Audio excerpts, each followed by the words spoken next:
Good morning, everybody. My name is Blessing Odwab, and for today, I'm going to take out my time to explain some aspects of depression. But I really want to focus and teach us what can parents do to reduce depression in children.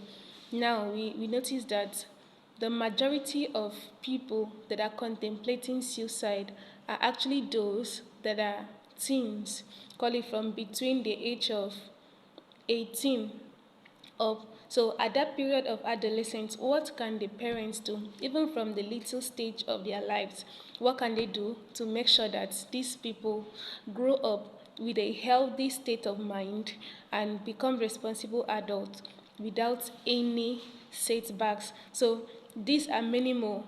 It's what I'm going to teach you. But first of all, I'm Blessing, and I want you to subscribe to this YouTube channel and make sure that you like it, share the video as much as possible. It will go a long way to help a parent, a teen that is struggling in one way or the other. Thank you as you do that. Okay, so in the first instance, what is depression? We are meant to understand that depression is a mental disorder. No, someone may just get confined to his or her bed and you're like, what's happening?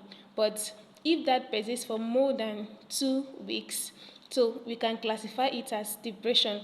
So it is a mental disorder that is characterized by persistent sadness and a lack of interest in pleasure or previously rewarding or enjoyable activities. It just is someone suddenly withdraws interest in the things that always felt so enjoyable. Know that something is wrong.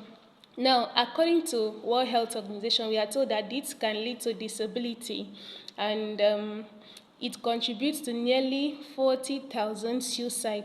The number of suicide, we hear of people committing suicide, is becoming a very rampant thing. So at times, we are told that this depression contributes to about 40,000 suicide in a year. That is in the United States, and it's not restricted to a particular age. It can affect both children, it can affect adolescents, and it can affect adults. Now, I'm going to read out this research that was carried out by the Center for Disease Control in 2019. It shows that a percentage of adults who experience most symptoms of depression was highest among those aged 18 to 29 years. Now, this showed like 21.0%. Now, these are the percentage of people. That's the highest percentage of people was 18 people that fell between the ages of 18 to 29 years. That they experience more of this depression. Why is that happening? Because these are young people and they are still trying to get used to themselves. They're still trying to grow and to make sure that they get to understand. So at that stage, if they don't have proper guidance and they go into one mistake or the other, it may go a long way to cause depression. And if nothing is done about it, then so many stories may be told. So apart from that, now the next group was people from 45 to 64. These are the older adults that maybe have not really been able to actualize their dreams. And also from 65 years and older, and those from 30 to 44 years. So these were the percentages of people that experience depression quickly. So what are the types of depression? We have bipolar depression. I'm not going to dwell much on this. I just want to give you an insight. Bipolar, that means at times this person acts wild, like very active and all that. And at the end, he talks too much, acts too much and all that. And sometimes it withdraws. A person withdraws and stops talking and all that. So it's bipolar. There is a mood swing. At times it's in a higher mood swing, and at times also it's in a lower mood swing. So that's why it's called bi, because it involves two mood swings. Now, major depressive disorder. Yeah, this one disrupts the person's daily life. The person's daily life and appetite, sleep, work, and everything, ability to cope is totally disrupted. Then the third one is a persistent depressive disorder. This one involves symptoms that last for more than 2 years or more. Postpartum depression, this one involves in pregnant women that after putting to bed, they just feel so depressed. It's like psychotic depression. This one, it has its background from psychosis as mental illness, and seasonal depression. This one is as a result of, let's say, the season that you find ourselves. At times, people get more depressed during kind of people get more depressed in autumn and winter, but when it gets to the spring and summer, where there is brightness and light, the depression is reduced. So that's one thing about it. So what are the symptoms of depression? Number one, that feeling of hopelessness, feeling of helplessness, feeling of guilt, feeling of worthlessness, feeling lack of interest in activities that before now were pleasurable, change in appetite. See someone that was always eating very well has at a point reduced food, doesn't want to eat again, or maybe eats too much. That's there's something wrong. No, another thing that the person lost energy, just becomes so fatigued and cannot really partake in activities. There is trouble sleeping. A person cannot sleep. He has disturbed sleep pattern.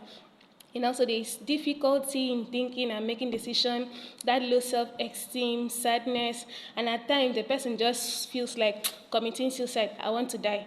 So those are symptoms of depression. When you see so, just make sure that you go close to that person and make sure that something is done.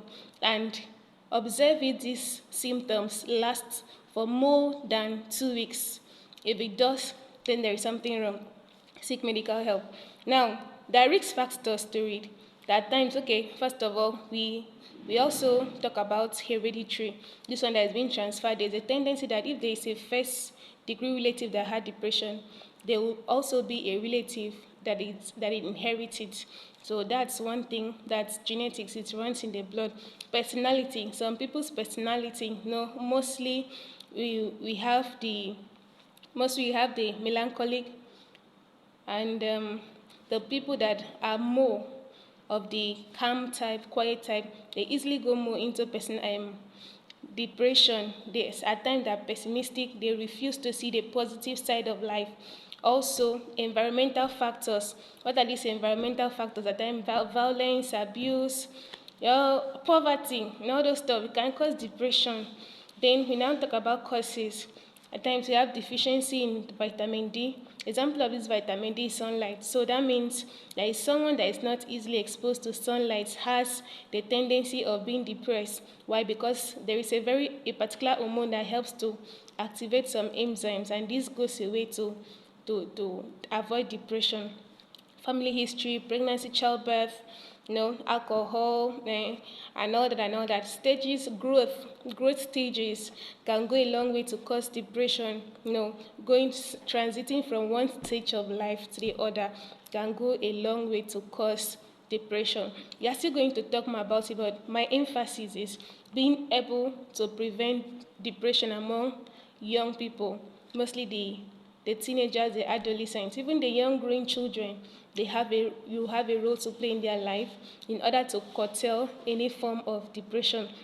And so what are these things that a parent can do to prevent depression among these people? One, need to provide continuous warmth and support as much as possible. Provide the continuous warmth and support to these young children. Study shows that children that grow up with parents who support them and are always interested in the activities are less prone to depression. Now, if you're a parent and you're only interested in your work, your business, you care less about your family life, you just give the children and maybe you assign them to a maid, and you don't really have that time to talk with them, give them the necessary support the activities and all that, you may be grooming a child that is prone to depression. Why is this so? Why is this so? Because these people don't really have people that are present in their life to lead and guide them. So because of that, they can take any decision that can go a long way to affect them negatively. So if you're a parent, make sure that you provide warmth. What is warmth? Being able to make your child feel liked in your presence. That is the warmth I'm talking about.